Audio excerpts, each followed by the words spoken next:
കേട്ടുവോ പൂപ്പാലയിൽ രാപ്പാടി പാടും പ്രേമരാവിൻ ചിന്തുകൾ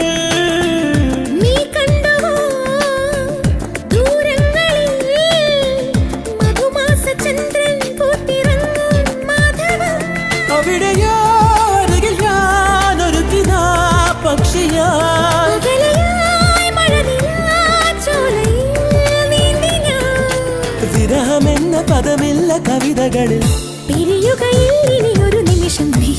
സുന്ദരൻ എന്നോമൽ സുന്ദരി